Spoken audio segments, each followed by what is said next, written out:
Kubah itu yang paling lemah.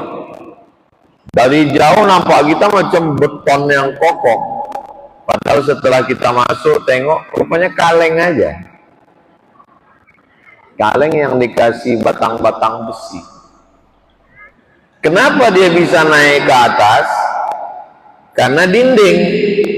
Ternyata dinding ini pun bisa tegak berdiri karena ada tiang di dalam. Di dalam dinding ini ada tiang. Mana tiangnya? Nih, nampak terletak di tengah tuh. Itu tiang tuh. Ternyata tiang ini pun bisa berdiri karena ada pondasi yang kuat. Apalagi tanah Pekanbaru ini tanah gambut. Di sampingnya sungai Siak. Maka mesti ditanam kayu cerocok. Itu untuk asrama Ma'had Az-Zahra 120 tiang sebesar tiang listrik ditanam. Beda sama pesantren Nurul Azhar. Karena tanah di Nurul Azhar itu tanah liat. Kalau di Rimbo Panjang itu tanah gambut. Maka cocok tanam noneh. Apa yang mau saya sampaikan? Ini poin-poinnya Ustaz Alnop yang ngasih ini. Ada 5 poin. Poin yang pertama, membangun kekuatan keluarga. Kekuatannya bukan di kubah, kekuatannya bukan di dinding, tapi kekuatannya ada di pondasi. Jadi kalau ada yang posting mesra sama istrinya foto, itu kubah itu. Foto gini, foto posting di Instagram, di TikTok, itu kubah, itu rapuh. Kekuatannya ada pada suami, ada pada istri. Inilah pondasi yang utama. Tapi saya Ustadz Alnop nampak ada rambutnya, ada kulitnya, ada bajunya. Sebetulnya kekuatannya bukan di sini. Kekuatannya ada di dalam. Ala fil jasadi mudghah, ketahuilah di dalam diri Ustadz Alnop ini ada satu gumpal. Idza sholahat, kalau yang satu kepal ini kuat, dia jadi kuat. Wa idza fasadat, kalau yang dalam satu letaknya di dada sebelah kiri, sebesar genggaman tangan. Jadi kekuatan Ustadz Alnop ini cuman sebesar genggaman tangan. Nilai yang ada di sini. Berhenti ini berdetak, innalillah wa inna ilaihi raji'un. Mudah-mudahan Allah kasih kekuatan kita. Apa yang membuat jantung kita ini kuat? Ala bizikrillahi tatma'innul. Makanya tadi santri-santri di Ma'had Az-Zahra di Nurul Azhar diajarkan zikir. Ada namanya zikir Imam Nawawi, ada namanya zikir wirid Imam Abdul Hasan As-Sazili, ada namanya zikir Imam Al-Haddad atau disebut Ratib Al-Haddad, ada zikir Imam Al-Attas, Ratib Al-Attas. Saya Pak Ustadz tak bisa berzikir banyak-banyak, mata rabun baca tak kuat. Zikir saya hanya la ilaha illallah. Bagus. Saya zikir saya la ilaha illallah pun tak sanggup lagi Pak Ustadz. Pendek aja zikir saya. Allah, Allah, Allah, Allah, Allah, Allah. Bagus. Saya menyebut Allah pun tak bisa lagi Pak Ustadz. Mati dah.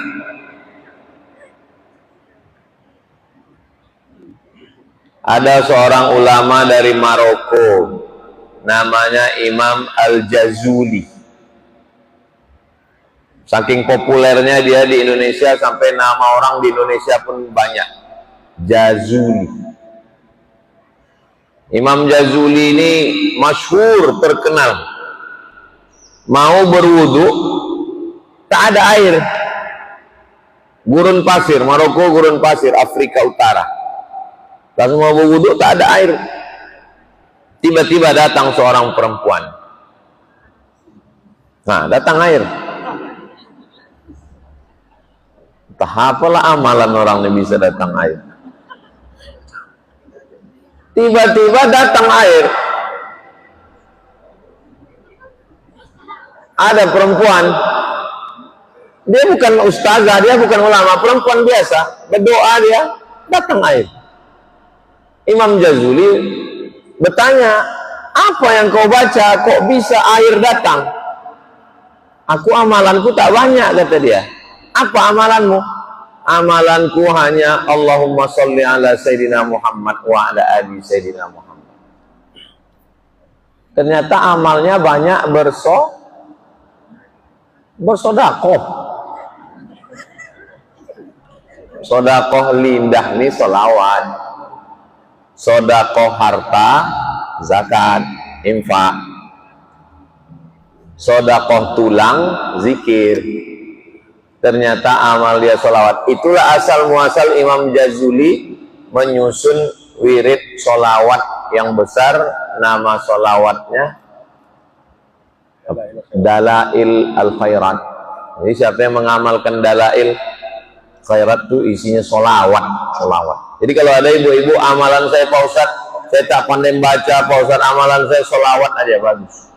Allahumma sholli ala Sayyidina Muhammad wa ala ali Sayyidina Muhammad. Allahumma sholli ala Sayyidina Muhammad wa ala ali Sayyidina Muhammad. Allahumma sholli ala Sayyidina Muhammad wa ala ali Sayyidina Muhammad.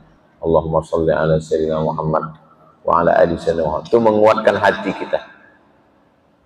Kita ini lemah. Badan sakit, kepala pening, gigi bengkak, mata rabun, kaki encok, asam lambung, asam urat, asam baung, asam folih, diabetes, gula darah, jantung koroner. Yang menguatkan kita adalah zikir. Terserah zikirnya apa. Kata guru saya dulu di Sudan, Syekh Umar Al-Ma'ruf Ali, dia cicit dari Syekh Ahmad Thayyib. Syekh Ahmad Thayyib ini murid langsung dari Syekh Muhammad bin Abdul Karim Samman. Satu angkatan dengan Syekh Abdul Somad Al-Falembani dan Syekh Muhammad Arsad Al-Banjari. Kata dia, kalau kau payah berzikir banyak-banyak, Abdul Somad 3 saja. Istighfar 100, solawat 100, la ilaha illallah 100. Begitu yang saya terima dari beliau, begitu pula yang saya sampaikan. Jadi kalau payah berzikir, zikir wajib sehari 300. Astaghfirullahaladzim alladzi la ilaha illa huwal hayyul qayyum wa atubu ilaih. Astaghfirullahaladzim alladzi la ilaha illa huwal hayyul qayyum wa atubu ilaih. Selawat. Allahumma sholli ala Sayyidina Muhammad wa ala ali Sayyidina Muhammad. Langsung keluar kotak. Itu hebat. Yang ketiga, la ilaha illallah, la ilaha illallah, la ilaha illallah. Itulah yang menguatkan hati. Dari hati tadi dia naik ke otak. Dari otak tadi turunlah ke mata. Dari otak tadi turun ke telinga. Dari otak tadi turunlah ke mulut. Dari otak tadi turunlah ke tangan. Dari otak tadi turunlah ke kaki. Itulah sumber kekuatan kita. Ala bizikrillah tatma'innul qulub. Afdalu dzikri fa'lam annahu la ilaha illa. Tak ada kekuatan. La haula wala quwwata illa billah. Saya yakin dan percaya ibu-ibu ini kuat karena zikirnya kuat. Doakan juga supaya kita semua diberikan kekuatan, insyaallah. Supaya kita diberikan kebaikan, kebahagiaan dunia dan akhirat. Semua tarekat-tarekat itu kuncinya di zikir. tarekat Naqsabandiyah, tarekat Syaziliyah, tarekat Sammaniyah, tarekat Darqawiyah, tarekat Rifaiyah, tarekat Ahmadiyah. Tarekat artinya cara berzikir. Ada yang cara berzikirnya sholawat, ada yang cara berzikirnya tasbih subhanallah walhamdulillah wa la ilaha illallah wallahu akbar. Ada yang cara zikirnya la ilaha illallah, ada yang cara zikirnya Allah Allah Allah Allah Allah Allah Allah. Yang kesemuanya itu adalah menguatkan hati. Kalau sudah hatinya kuat, insya Allah badannya sehat. Kekuatan. Poin yang pertama yang dipesankan Ustaz Arnab adalah kekuatan keluarga. Suaminya berzikir, istrinya berzikir, maka kuatlah dia, insya Allah. Oke, selesai kekuatan. Yang kedua, mengendalikan gaya hidup. Oh, Ustaz Somad itu hebat ya, mobilnya Fortuner. Itu mobil dari KHA. Mobil yang saya pakai itu mobil dari KHA. Jadi jangan nanti difitnah Somad itu gaya hidupnya high class. Mana tahu nanti ada orang ngomong, tengok tuh Ustaz Somad posting naik Fortuner, bilang itu mobil dari kami, mobil KHA. Nah, jadi jangan hidup gaya hidup dari mobil, rumah. Ah, itu diposting rumah Somad, bukan rumah saya, rumah Oma saya, bukan rumah saya. Rumah saya, rumah Perumnas tipe 36.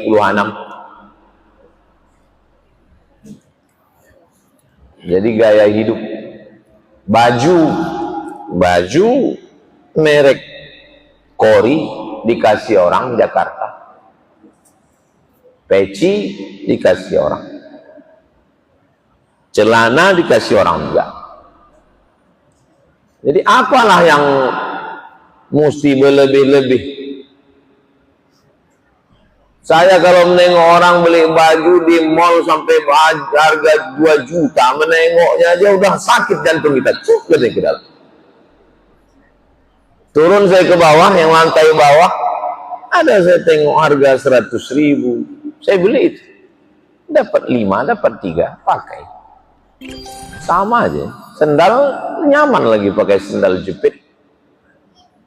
Jam tangan dikasih Ustadz Kalimantan, Ustadz Lukmanul Hakim Pontianak. Cincin lupa pula bawa cincin, biasa pakai cincin. Cincin dikasih orang Cina dari Medan, Pak Jimmy namanya, tak Islam. Cantik batu nih Pak Jimmy, cantik Pak Ustadz. Nah Ustadz ambil lah katanya. Pas saya tunjukkan ke orang di Makkah waktu haji, Khatim Jamil katanya. Berapa nih? Sebutnya harganya. Langsung saya pegang, mahal rupanya. Nah, jadi apalah kita mau berlebih-lebih ini? Dari mulai atas sampai bawah semua. Kalau mau berlebih bukan pada baju, bukan pada rumah, bukan pada mobil, bukan pada cincin. Kalau mau berlebih, lebihnya pada zakat. Kalau berlebih, lebihnya pada wakaf. Siapalah orang yang tak mementingkan baju, tak mementingkan cincin, tak mementingkan mobil, tak mementingkan rumah, tapi yang dipentingkannya adalah infak. Namanya komunitas hamba Allah. Jadi bunyi aminnya macam nggak yakin apa? Ustaz ngomong begini, ya saya ngomong begini. Mobil ambulan dari mana? Dari KHA. Mobil Fortuner dari mana? Dari KHA. Yang pertama kali membantu waktu peletakan batu pertama di tengah hutan semak, kates, rumput-rumput itu siapa dulu pertama kali? KHA yang dari tahun 2020 sampai 2025 ini tetap setia mendampingi YTWU dari masa berjuang sampai menang, sampai badan lemah hari ini.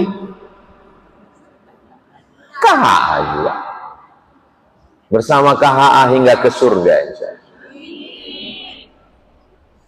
Kita sama-sama lemah ini, cuman orang lemah sama orang lemah jumpa semangat dia skip. Nah, jadi gaya hidup ini jangan terlalu diikuti. Dulu orang gaya hidupnya naik karena menengok rumah tetangga. Gaya hidupnya naik karena menengok selimut tetangga dijemur. Gaya hidupnya naik karena menengok kawan. Sekarang yang ditengok itu bukan muka belakang kanan kiri. Artis. Rumah artis, mobil artis, laki artis. Ingin macam muka artis, ingin macam rumah artis, ingin macam mobil artis, ingin macam bini artis. Flexing. Akhirnya orang memaksakan diri ingin punya mobil macam mobil artis, padahal artis itu pun tidak punya mobil. Mobil yang dia pakai dipinjamkan showroom karena untuk Ustaz tahunya dari mana? Waktu ditangkap polisi, ditengok suratnya rupanya punya showroom. Yang jadi korban siapa? Kita. Akhirnya utang keliling pinggang. Orang yang banyak utang keliling pinggang, hidup tak tenang, makan tak kenyang, tidur tak lenang, tunggang langgang, lintang pukang. Banyak utang. Nah, jadi ya hidup biasa-biasa aja hidup itu. Gak usahlah berlebih-lebih kali. Biasa aja. Kalau mau berlebih, lebih zakat. Kalau mau berlebih, lebih infak. Kalau mau lebih, lebih sedekah. Kalau mau lebih, lebih sembahyang duha. Kalau mau berlebih, lebih pergi haji umrah. Kalau mau berlebih, lebih zikir. Adapun hidup biasa-biasa saja. Macam siapa? Macam komunitas hamba. Insya Allah. Amin ya Rabbal. Ya, tapi orang komunitas hamba Allah tuh pinnya saya tengok emas semua. Itu tidak emas. Ustaz kau tahu, kan tulisannya UAS. Mungkin ada juga yang membuat emas. Boleh pakai cincin emas. Istri saya pun pakai cincin emas, pakai gelang emas. Apa pula salahnya? Tapi jangan sampai berlebih-lebih. Ini asal pergi undangan mereng, rupanya 3 kilo sebelah. Dah, mengendalikan gaya hidup sudah. 3, yakin dengan takdir, bahwa sudah dituliskan takdir Allah Subhanahu. Langkah, rezeki, pertemuan, maut, takdir. Ditakdirkan Allah bahwa kawan saya berjuang di Pekanbaru ini adalah sebelah kanan Ustadz Al-Naq, sebelah kiri Ustadz Muhammad Hanafi. Ini ketua yayasan, yang ini pimpinan pondok pesantren Nurul Azhar. Berkawan, berdakwah. Bismillahirrahmanirrahim. La haula wa la quwata illa billah. Bawa sepeda, dikunci stangnya, dikunci rantai belakang, dikunci rantai depan, diletakkan di dekat tiang listrik, dikuncikan ke tiang listrik. Pergi pengajian, balik dari pengajian, tiang listrik itu dipotong orang. Takdir. Apa yang bisa keluar dari mulut kita? Qadarullah. Sya'am, kan yang dikehendaki Allah sudah terjadi. La haula la quwata illa billah. Pakai motor kecicilan, diletakkan kunci, pergi ke pasar pagi Arengka, masih main handphone, motornya hilang. Pas ditanya, kenapa motor kau hilang? Takdir. Itu bukan takdir, bonga. Bedakan antara takdir sama bonga. Takdir itu ikhtiar sudah, doa sudah, tawakal sudah. Langkahnya 3. Yang pertama, ikhtiar. Habis ikhtiar, doa. Habis doa, tawakal. Itu baru takdir. Hasil main handphone. Tengok anak masuk ke dalam kompor. Ditanya sama laki, kenapa bisa begini sayang? Takdir Allah. Kecicilan. 2 salah dia. Yang pertama, dia tidak bertanggung jawab. Yang kedua, melegitimasi kesalahannya dengan mengkambing hitamkan takdir. Kira-kira yang saya sampaikan ini jelas? Karena saya tak jelas mendengar suara mik. Ini menunjukkan bahwa Masjid Nurul Waton ini kurang anggaran. Kalau anggarannya nanti bagus, sound systemnya bagus insya Allah. Karena masjid ini udah bagus, cantik, besar.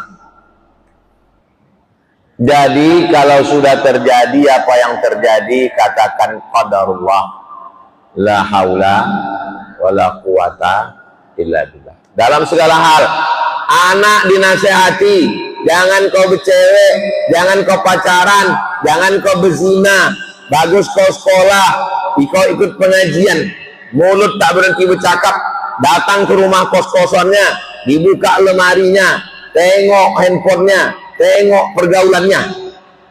Jangan hanya kirim duit, diam, pulang-pulang berbadan 2. Dibawa laki-laki, dibiarkan. Terjadi apa yang terjadi, pasti tanya, kenapa kau begini? Takdir. Tidak begitu. Ikhtiar, doa, tawakal. Terjadi juga apa yang terjadi. Berarti memang sudah takdir ketetapan Allah Subhanahu wa ta'ala. Oke. Membangun keluarga, kekuatannya di hati sudah. Mengendalikan gaya hidup sudah. Yakin dengan qada dan qadar sudah. 4.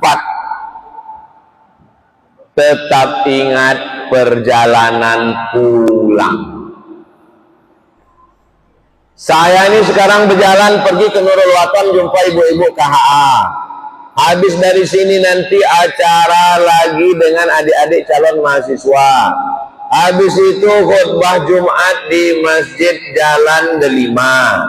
Habis itu pengajian Az-Zahra. Habis itu nanti malam ulang tahun Kabupaten Siak. Habis itu langsung ke Sungai Pakning Pertamina. Tapi jangan lupa tujuannya tetap nanti pulang ke Rimbo Panjang. Jangan terus pula ke Sungai Pakning, terus pula ke Kebun Kadis, terus pula. Berubah namanya, tidak lagi Ustadz Somad, Bang Toib. Mau kemana? Mau ke mall. Mau cari apa? Mau cari jilbab. Pergi ke mall cari jilbab, pulang. Jangan pergi ke mall lantai 1, lantai 2, lantai 3, lantai 4, tengok sana, tengok sini, balik ke rumah, sampai rumah lupa membeli jilbab. Beda rute laki-laki sama perempuan. Laki-laki kalau masuk ke supermarket, masuk, ambil, bayar, pulang. Kalau perempuan nggak, putar sana, putar sini, putar sana, putar sini, balik, lupa apa yang mau dibeli tadi. Perempuan yang begini yang saya cakapkan ini tak ada di KHA. Ini adanya itu di planet Merkurius. Begitu juga dengan dunia ini. Datang ke dunia, beramal, beribadah, sampai waktunya habis, balik. Disuruh Allah balik. Ya ayyatuhan nafsul mutmainnah, irji'i, irji'i balik, irji'i balik ila rabbiki radiyatan mardiyah.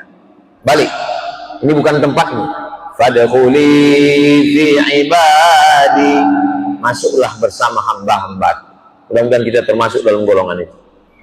Wadkhuli jannati, masuklah ke dalam surga. Itu kenapa kita ulang 3 kali waktu membaca. Salamun qawlan min rabbir rahim, salamun qawlan min rabbir rahim, salamun qawlan min rabbir rahim. Masuk ke dalam surga insyaallah. Amin. Ingat apa yang mau dibawa balik. Kenapalah kami membuat pondok? Ustadz Alnob sudah nyaman di Panam, Ustadz Hanafi sudah nyaman di Harapan Raya dekat Masjid Al-Firdaus. Kenapalah mau pula dia masuk ke semak-semak hutan sana? Mau pula istrinya, anaknya ikut ke sana. Untuk apa? Supaya dapat bekal balik mendidik anak ngapal Quran. Anak-anak nih hafal Quran 1 hari 2 juz, 1 bulan 30 juz, 60 juz, hatam 2 kali sebulan. 1 tahun anak tuh hatam 24 kali. Gara-gara apa? Ingat balik. Saya tanya sama Ustazah Fatimah, pilih 2. Kita beli rumah di Pekanbaru yang ada security-nya, tak ada tamu-tamu datang, yang penting ngurus anak saja, malam jalan shopping ke sana kemari, atau kita di pondok mengurus anak sakit tangan, bebisul, bekudis, anak yatim, fakir miskin, duafa, diganggu itu, diganggu ini, kerasukan, diganggu setan. Mau tenang di kota Pekanbaru atau milih kita di Rimbo Panjang? Kata dia, biarlah kita di Rimbo Panjang. Kenapa? Kita didik anak nih, hafal Quran dia, nikah nanti dia, punya pondok dia, bekal kita. Kalau kita tenang-tenang aja, makan minum, mati apa amal kita? Berarti lulus fit and proper test. Apa yang mau kita cari? Apa yang mau kita cari ini? Yang mau kita cari ini bekal dibawa mati. Karena kita semua akan mati. Mimdate mataya bawati. Mati. Oke, kalau ada orang yang sibuk dengan dunia ini, bilang sama dia, mau kau kasih amalan. Apa amalannya? Mimdate mataya bawati. Mampus. Mati kita semua. Jadi sebetulnya hidup ini, kalau ditanya orang, apalah hidup nih Pak Ustadz? Hidup ini menunggu mati. Sebetulnya hidup ini menunggu mati. Hidup kita ini menunggu malaikat maut datang. Cuman alhamdulillahnya nggak tahu kita jadwal dia kapan datang.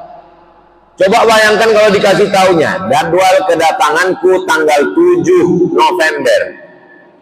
Apa tak pucak udah semua. Jangankan jadwal malaikat maut, jadwal bayar kredit aja kita cemas, apalagi jadwal malaikat maut. Ingat pulang. Yang terakhir, yang kelima, jangan sibuk mengurus orang lain, mengurus laki orang, mengurus bini orang, mengurus komunitas orang, mengurus komunitas orang. Tak usah kita urus. Wala ana abidum ma'abadtum wala antum abiduna ma'abud lakum dinukum. Tuba liman sya'alahu aibu an ayyubin nas. Beruntunglah orang yang sibuk memikirkan dirinya sampai dia tak sempat memikirkan orang lain. Ibu pikirkan aja diri ibu, dosa ibu, anak ibu, laki ibu, cucu ibu, menantu ibu, amal ibu, sholat ibu, puasa sunat ibu. Tak usah pikirkan kuil kami nih. Tak usah pikirkan buah apa itu yang di depan Ustaz itu. Tak usah pikirkan. Karena kalau dipikirkan, sudahlah tak dapat, capeknya aja. Capek itu namanya capek lotih mato. Kalau bahasa kampung kami lotih mato. Menengok, apa kue Ustaz? Kayaknya enak. Mato lotih, mulut capek, pikiran capek, kue tak dapat. Kami pun belum tentu dapat. Nah, jadi pikirkan aja nasib kita di hadapan Allah nanti. Sembayang aku belum khusyuk, bacaan Fatihah aku belum betul, zikirku masih kurang, bacaan Quranku masih lalai, hatiku masih lupa, anakku belum sembayang, anakku belum betudung, lakiku tak sembayang. Sibuk kita memikirkan aib kita, sehingga kita tak sempat memikirkan aib orang. La tamuddanna ainaika ila ma matta'na bihi. Jangan kau julurkan biji mata. Macam mana menjulurkan? Menjulurkan lidah? Nah, menjulurkan biji mata. Menjulurkan biji mata menengok nikmat orang, mobil orang, rumah orang. Menengok rumah orang, domam. Menengok mobil orang, ICU. Menengok keluarga orang, liang lahat. Yang paling tenang hidup adalah memikirkan diri kita di hadapan Allah SWT. Aku ini nanti agak-agaknya masuk surga atau masuk neraka. Allahumma ajirna minan nar, Allahumma ajirna minan nar, Allahumma ajirna minan nar. Rabbana atina fid dunya hasanah wa fil akhirati hasanah wa qina azabannar. Inilah 5 poin, kalau kita amalkan, selamat keluarga kita, selamat dunia, selamat akhirat. Tadi saya mulai jam 8:30, sekarang jam 9:10. Selama 40 menit menyampaikan 5 poin tadi. Selanjutnya saya serahkan ke guru kita, Al-Mukarram Ustadz Al-Nobdinar. Terima kasih segala perhatian, mohon maaf segala kesilapan dan kekhilafan. Assalamualaikum warahmatullahi wabarakatuh. Terima kasih kita aturkan kepada guru kita bersama yang sudah bercerita tentang bagaimana kita dengan diri kita, bagaimana dengan keluarga kita, dengan komunitas kita, tempat hidup kita sekarang, dan tempat balik kita sama selesai di tempat hidup sekarang. Karena pengajian Nabi Sallallahu Alaihi Wasallam target kita adalah bagaimana kita berbekal, dan setiap pengajian ada yang baru yang kita dapat, dan itulah yang menjadi pegangan dalam hidup. Kalau kita tak punya pegangan hidup, kita jatuh. Yang punya pegangan saja juga apalagi kita punya pegangan. Oleh karena itu, kakak-kakak, ibu-ibu, setiap Selasa kita kajian, jangan tak datang. Boleh